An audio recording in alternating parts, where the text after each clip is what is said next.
வணக்கம் குழந்தைகளை, மற்றும் ஒரு வீடியோ சந்திப்பதில் மகிழ்ச்சி அடைகிறேன். 4.3 அன்றாட வாழ்வில் எளிய அறிவியல் சோதனைகள். அதாவது நம்ம வாழ்க்கையில எளிய சில அறிவியல் சோதனைகளை பத்தி படிப்போம். அறிவியல் மீதான ஆர்வம் உண்மையிலேயே தொடங்கும் இடம் வீடுதான். என்ன சொல்றாங்கன்னா, நம்ம அறிவியல் மீது ஆர்வம் எப்படி ஏற்படுத்தினா அது தொடங்கும் இடம் நம்ம வீடுதான் அப்படின்னு சொல்றாங்க. நம்மை சுற்றியுள்ளவற்றை எளிமையாக ஆராய்வதன் மூலம் இந்த ஆர்வம் அதிகரிக்கின்றது. அதாவது நம்மளை சுற்றியுள்ள விஷயங்கள் நம்ம எளிமையா, அதாவது ரொம்ப எளிமையான முறையில ஆராய்ச்சி பண்ற மூலமா அந்த ஆர்வம் நமக்கு அதிகமாகுது. உதாரணமாக, இலைகள் ஏன் பச்சை நிறத்தில் உள்ளன? நம்ம பார்த்திருப்போம், நிறைய இலைகள் பார்த்தீங்கன்னா மெயினா பச்சை கலர்ல இருக்கும். அதெல்லாம் ஏன் பச்சையா இருக்கு? சூரியன் மற்றும் நிலவிற்கு இடையேயான வேறுபாடு என்ன? அதாவது சூரியன் வந்து வெளிச்சமா இருக்கு, நல்லா பிரகாசமா இருக்கு. நிலவு அப்படி இல்லை. அதுக்கு இடையில என்னென்ன வேறுபாடுகள் இருக்கு? அப்புறம் தொலைக்காட்சி எப்படி வேலை செய்யுது? வீட்டுல டிவி பார்த்திருப்போம், அது எப்படி வேலை செய்யுது? இது போன்ற கேள்விகள் அறிவியல் எண்ணங்களை அதிகரிக்கின்றன. சரியா?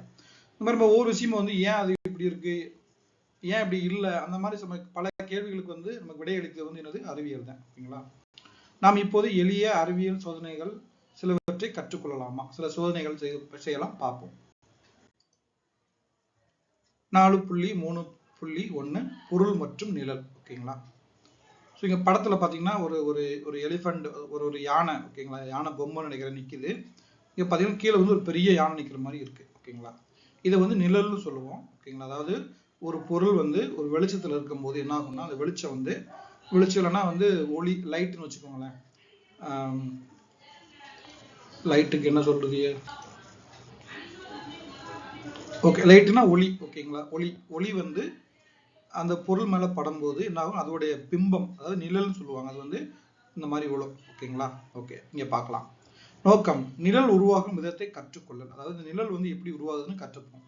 செய்முறை என்ன பண்ண சொல்றாங்கன்னா, வகுப்பறையை இருட்டாக்கவும். சரி, வகுப்பறையில பண்ண முடியுமா இல்லையோ, நீங்க வீட்டுல இதை செஞ்சு பாருங்க. சரியா? ஒரு ரூம்ல போயிட்டு அதை இருட்டாக்கிக்கோங்க, லைட்ல அமர்த்திருங்க. மெழுகுவத்தி ஏற்றிக்கொள்வோம். ஒரு மெழுகுவத்தி ஏற்றிக்கோங்க. மெழுகுவத்திக்கு சற்று தொலைவில் பொம்மை ஒன்றை வைக்கவும். என்ன காண்கிறாய்? பொம்மையை மெழுகுவத்திற்கு இன்னும் சற்று தொலைவில் நகர்த்தவும். என்ன காண்கிறாய்? பொம்மையை மெழுகுவத்திற்கு அருகில் நகர்த்தவும். தற்போது என்ன காண்கிறாய்? மங்கலான ஒளியில் இதே சோதனையை செய்யும் போது என்ன காண்கிறாய்? நான் வீட்டுல இந்த சோதனையை பண்ணி பார்த்தேங்க. என்ன நான் கண்டுபிடிச்சேன்னா, பொம்மை அந்த மெழுகுத்திரியை நோக்கி நம்ம பக்கத்துல கொண்டு வர அந்த பிம்பம் பாத்தீங்கன்னா அந்த நிழல் பெருசாகிக்கிட்டே இருக்கு. நம்ம மெழுகுத்திரி தூரம் கொண்டு போக போக என்ன ஆகுதுன்னா அதோட உருவம் குறைஞ்சிக்கிட்டே வருது. இதை நான் கண்டுபிடிச்சது. ஓகேங்களா? அப்புறம் மங்கலான ஒளின்னு பாத்தீங்கன்னா இது மங்கலான ஒளியில் நம்ம பண்ணக்கூடிய விஷயம் தான். ஏன்னா மெழுகுத்திரி ஒளி ரொம்ப பிரகாசமா இருக்காது, நம்ம சூரியன் மாதிரி இருக்காது. அப்ப என்ன ஆகும்னா, இந்த பிம்பம் பாத்தீங்கன்னா ரொம்ப ஒரு மாதிரி பிளாடா, அதாவது சொல்ல போனா மங்களா தெரியும். ரொம்ப கூர்மையா இல்லாம மங்களா இருக்கும். இதே நீங்க வெயில்ல போகும்போது பாத்தீங்கன்னா நம்மளுடைய நிழல் ரொம்ப கூர்மையா, அதாவது ரொம்ப ஷார்ப்பா இருக்கும். இங்கிலீஷ்ல சொல்ல போனா தெளிவா இருக்கும், ரொம்ப தெளிவா இருக்கும். சரிங்களா? ஓகே, இப்ப அடுத்த ஸ்லைட் போயிடலாம். அங்க மேல சொன்னது கேள்விகளை இங்க பதில் இருக்கும். பொம்மையை மெழுகுவத்திக்கு மிக அருகில் கொண்டு செல்லும் போது அது நிழல் எப்படி இருக்கும்னா பெரியதாக இருக்கும். பொம்மையை மெழுகுவத்திக்கு தொலைவில் கொண்டு செல்லும் போது அது நிழல் எப்படி இருக்கும்? சிறியதாக இருக்கும். பிரகாசமான ஒளியில நம்ம சூரியன் வெளியில போகும்போது, நீங்க வெயில் காலம் நடந்து போனீங்கன்னு வச்சுக்கோங்களேன், அந்த மரத்தோட நிழல் பார்க்கலாம். நல்ல உதாரணம் மரங்களை சொல்லலாம். இப்போ வெயில் காலத்துல போனீங்கன்னா மரம் மரத்துக்கு எப்படி நல்லா நிழல் இருக்கா, அது எப்படி உருவாகுதுன்னா கூர்மையா இருக்கும். நீங்க நல்லா கவனிச்சு நல்லா தெளிவா இருக்கும் அந்த நிழல் ஏன்னா சூரியனோட ஒளி பிரகாசமா இருக்கிறதுனால. இதே நம்ம வீட்டுல மெழுகுத்திரியில படம் என்ன ஆகும்? வெளிச்சம் கம்மியாக இருக்காது, மங்கலான ஒளி. அதுல உள்ள நிழல் எப்படி இருக்கும்னா மங்கலாக இருக்கும், அதாவது தெளிவில்லாம இருக்கும். கோப்பையில் எரிமலை குழம்பு. இதுவுமே நீங்க வீட்டுல செய்யலாம். எப்படி செய்யலாம்னு பாத்தீங்கன்னா, நான் ஃபுல்லா 1 by 1 படிச்சிருந்தேன்.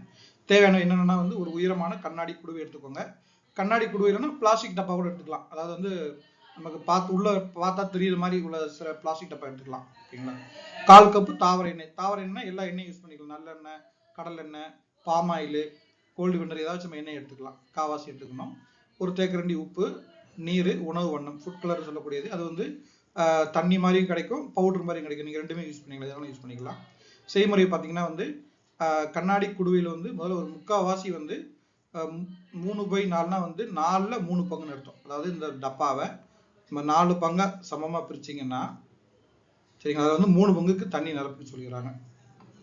அப்புறம் வண்ணம், உணவு வண்ணம் கொஞ்சம் போட்டு நல்லா கலக்குனீங்கன்னா என்ன ஆகும்னா தண்ணி சிகப்பா மாறிடும். சிகப்பு பொடி போட்டிங்கன்னா சிகப்பா மாறும், பச்சை பொடி போட்டிங்கன்னா பச்சையா மாறும். சரிங்களா? நீங்க சிகப்பு போட்டுக்கோங்க. பொதுவாக எண்ணெயை கண்ணாடி குடுவையில் ஊற்ற வேண்டும். பொதுவாக இல்ல, சாரி, மெதுவாக வந்து எண்ணெயை கண்ணாடி குடுவையில் ஊற்ற வேண்டும். என்னாகும், எண்ணெயும் தண்ணியும் வந்து ஒன்னா கலக்காது. ஏன்னா வந்து எண்ணெயோட அடர்த்தி வந்து தண்ணியோட அடர்த்தியோட கம்மி. அதனால என்ன ஆகும்னா வந்து எண்ணெய் வந்து தண்ணிக்கு மேல மிதக்கும். அப்படியே வந்து முக்கால்வாசி எண்ணெய் இருக்கும், தண்ணி இருக்கும். அதுக்கு மேல காவாசி வந்து நம்ம ஊத்துற எவ்வளவு எண்ணெய் ஊத்துறோம், அந்த எண்ணெய் அப்படியே வந்து ஆகும், தண்ணியில மிக்ஸ் பண்ணாம, அதாவது கலக்காம அப்படியே மேலே துண்டா நிற்கும். சரியா? இப்ப என்ன பண்ணா, உப்புத்தூளை வந்து மிதக்கும் எண்ணெய் மீது தூவ வேணும். நம்ம வந்து அந்த கல்லுப்புன்னு சொல்லக்கூடிய மொக்க உப்பு இல்லை, நல்லா அந்த உடச்ச உப்பு இருக்கும் பார்த்தீங்களா, நல்லா படுசா இருக்குமையா, அதை எடுத்து இந்த மாதிரி அந்த ஆயில் மேலே தூக்கணும். என்ன ஆகும்னா கொஞ்சம் கொஞ்சமா அந்த உப்பு வந்து ஆயிலுக்குள்ள உள்ள இறங்கி அப்படியே என்ன ஆகும், தண்ணிக்குள்ள இறங்கி கீழே அப்படியே கீழே போகும். என்ன ஆகும்னா அது வந்து கீழே போகும்போது அந்த உப்போட மேற்பரப்புல வந்து கொஞ்சம் ஆயில் ஒட்டிட்டு இருக்கும். சரியா? அதோட வெயிட் அதிகமாக இருக்கு. என்ன ஆகும்னா வந்து தண்ணிக்குள்ள போய் உள்ள போகும். உள்ள போனது என்ன ஆகும், உப்பு வந்து தண்ணியில கரைய ஆரம்பிச்சிடும் இல்லையா? கரைஞ்சோம்னா என்ன ஆகும், அந்த ஆயில்லாம் வந்து அதுல இருந்து விட்டு திருப்பி மேலே போகும். ஏன்னா இப்போ தண்ணிக்குள்ள இருக்க ஆயில் வந்து அதால உள்ள இருக்க முடியாது, ஏன்னா அதோட அடர்த்தி கம்மி. அதனால என்ன ஆகும், அது வந்து மிதந்து போய் மேலே போகும். அப்ப என்ன ஆகுது வந்து பாத்தீங்கன்னா, அந்த ரத்த கல்ல வந்து ஒரு மாதிரி பபுள்ஸ் மாதிரியே வந்து, அதாவது ஓகே, பபுள்ஸுக்கு இங்க தமிழ் பாத்தீங்கன்னா குமிழி. ஓகேங்களா? குமிழி வந்து என்ன ஆகும், அப்படியே சிவப்பா வந்து மேலே போகும். இதே வந்து எரிமலை குடும்பமா இது பார்க்கறதுக்கு இருக்கும். சரிங்களா? ஓகே, குமிழி அவங்களே கொடுத்துருக்காங்க பாருங்க. குமிழ்கள் எப்படி கண்ணாடி குடுவையின் மேலும் கீழும் நகர்கின்றன என்பதை கவனி. இதே போன்று மற்றொரு தேக்கரண்டி உப்பை சேர்க்கும் போது என்ன நடக்கிறது என்பதை கவனி. இது மாதிரி பலபடி அந்த மாதிரி பபுள்ஸா வந்து மேலே போகும். சரிங்களா? கூடையில் பின்வருவனவற்றை சேர்க்கும் போது என்ன நடக்கிறது? ஃபர்ஸ்ட் என்ன பண்ணோம், நீரில் எண்ணெய் சேர்க்கும் போது என்னாகும், மிதக்கும். அது வந்து கரையாது, அதாவது தண்ணியோட கரையாது. இங்கே உணவில் எனக்கு தப்பு, இது நீரில் தான் வரும். நீரில் வண்ணம் சேர்க்கும் என்ன ஆகும், கரைஞ்சிரும். வண்ணம் கரைஞ்சு தண்ணி வந்து சிவப்பா மாறிடும், சிவப்பு கலர் சேர்க்கும் போது. அப்புறம் உப்பை சேர்க்கும் போது என்ன ஆகும், உப்பு வந்து முதல்ல மூழ்கும். அதாவது ஆயில் மேலே போடுற உப்பு வந்து ஆயிலுக்குள்ள அப்படியே இறங்கி தண்ணிக்குள்ள போய் என்ன ஆகும், முங்கி அப்புறம் பின் கரைஞ்சிரும், தண்ணியில கரைஞ்சிரும் உப்பு. அப்ப என்ன ஆகும், அந்த தண்ணிக்குள்ள உள்ள ஆயில் வந்து மேலே வந்துடும். ஆயில்னா எண்ணெய். சரியா? முதலில் எண்ணெய் நீரில் மிதக்கும். நம்ம பார்த்தோம், நீர் மேல எண்ணெய் மிதக்கும். ஏனென்றால் நீரை விட எண்ணெய்க்கு அடர்த்தி குறைவு.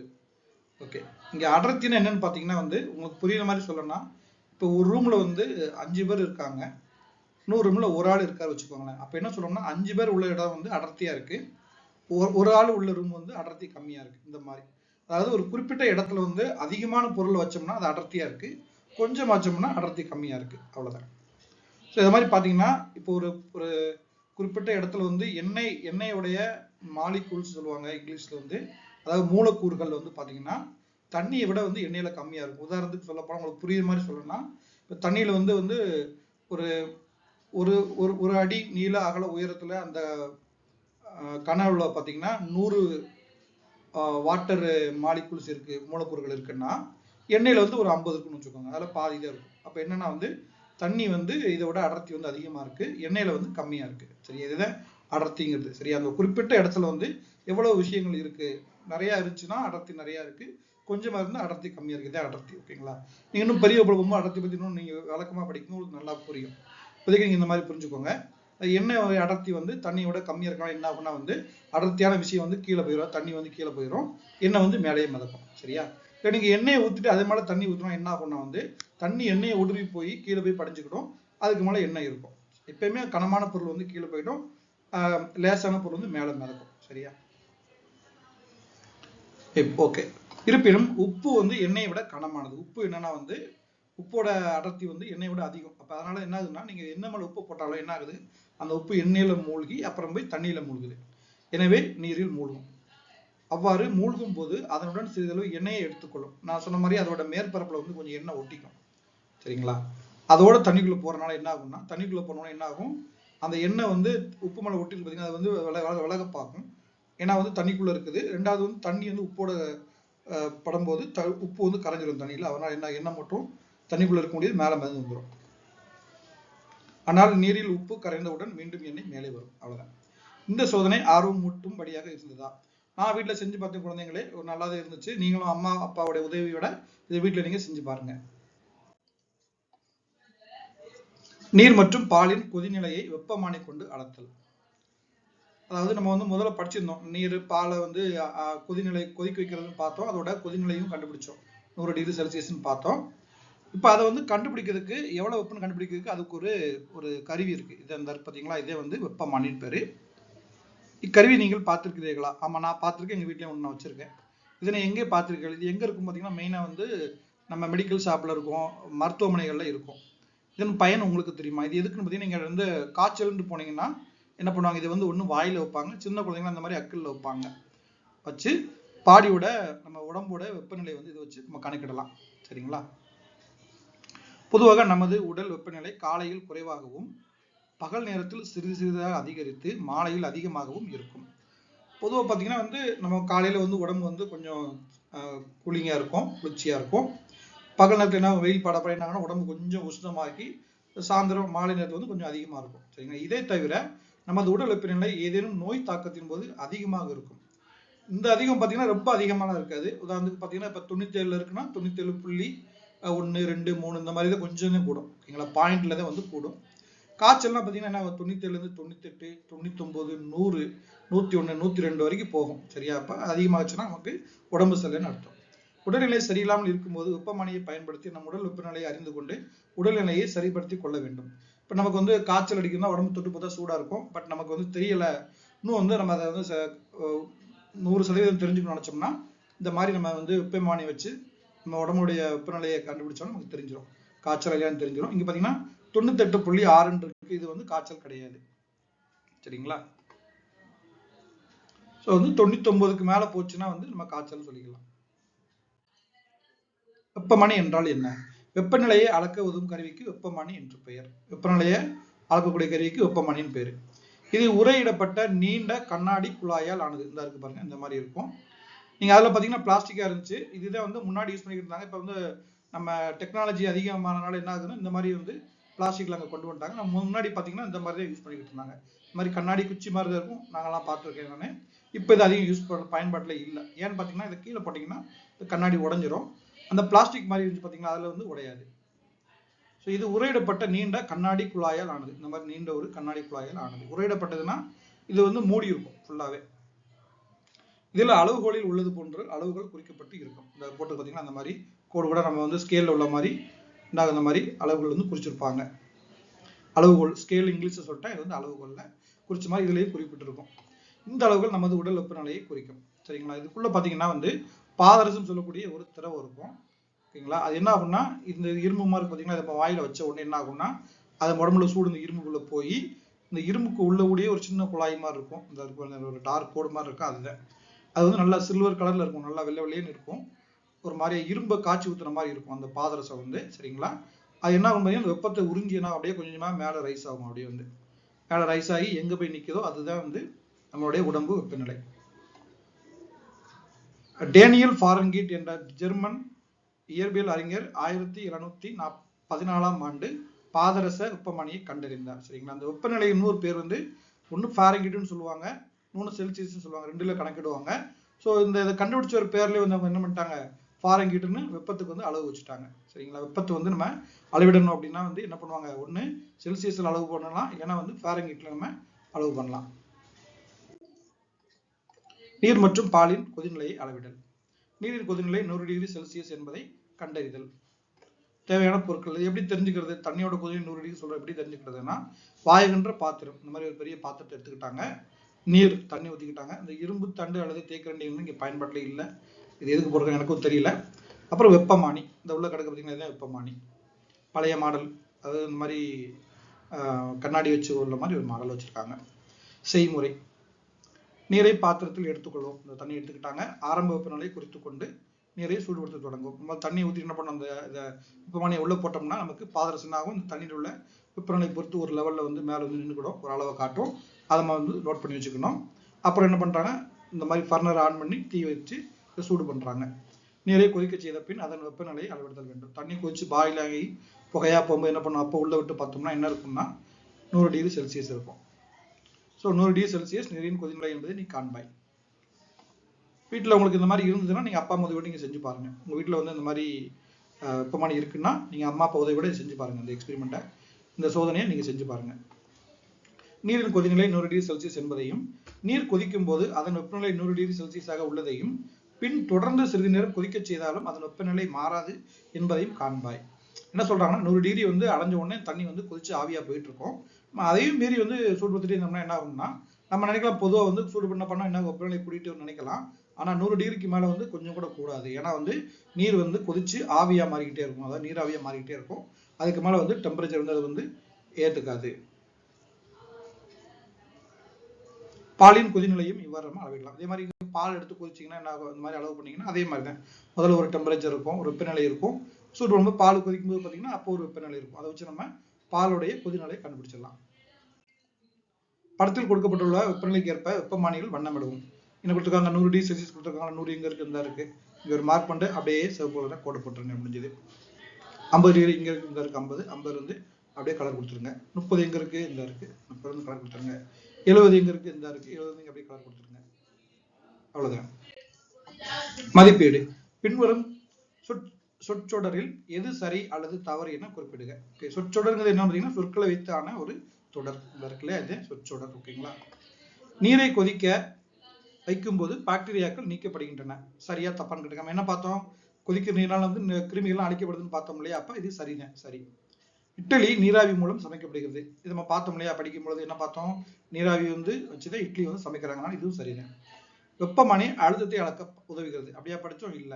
வெப்பமானி வச்சு வெப்பத்தை தான் நம்ம அளக்க முடியும். இதுல இருக்கு பாருங்க, வெப்பமானி வெப்பம். நீங்க அப்படியே வச்சுக்கோங்க, குழப்பாது. ஸோ வெப்பமானி வச்சு நம்ம வெப்பத்தை தான் அளக்க முடியும், அழுத்தத்தை அளக்க முடியாது. அப்ப இது தவறு. பொருட்களை குளிர்ச்சியாக வைத்திருக்க குளிர்சாதன பெட்டி பயன்படுகிறது. பொருட்களை குளிர்ச்சியாக குளிர்சாதன பெட்டி, இங்கே குளிர்னு வருதா, அப்ப நீங்க அப்படி வச்சுக்கலாம். அப்ப இது வந்து சரிதான். பொருட்களை குளிர்ச்சியா வச்சுக்க நமக்கு குளிர்சாதன பெட்டி பயன்படுது. சரி. குமட்டல் மற்றும் விக்கலை சரி செய்ய பூண்டு பயன்படுகிறது. நம்ம பூண்டுனா பார்த்தோம், இல்ல. இது பார்த்தோம் நம்ம வந்து இஞ்சி தான் பார்த்தோம். இஞ்சிலே வந்து குமட்டலை வந்து குறைக்க பயன்படுது. அப்ப இது வந்து தவறு. பூண்டு என்ன பார்த்தோம், சளியை குணமாக்க பார்த்தோம், ஏழைகளின் உயிர் எதிர்ப்பொருள்னு பார்த்தோம். சரியா.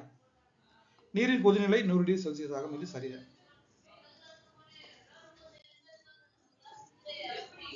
இட்லி உருவாக தேவையான பொருட்களை வட்டமிடுக. இட்லி உருவாக தேவையான பொருட்களை வட்டமிடுக. இட்லிக்கு என்ன தேவை, அரிசி தேவை, அப்புறம் உளுந்து தேவை, வெந்தயம் தேவை, நீர் தேவை, உப்பு தேவை.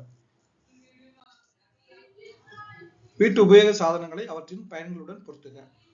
காப்பி தயாரிக்கிறது தேவைப்படுது, இந்த இருக்கு காப்பி மிஷினு. காய்கறிகளை பாதுகாக்க என்னது, நம்ம குளிர்சாதன பெட்டி. தண்ணீரை கொதிக்க வைக்கிறது இந்த கொதிகண்டி. குழைத்த மாவு அரைக்கிறது தேவைப்படுது, இந்த மாவு அரைக்கிற மிஷினு, மாவு அரைக்கும் எந்திரம். விரைவாக சமைக்க வந்து அழுத்த சமையற்கலன்.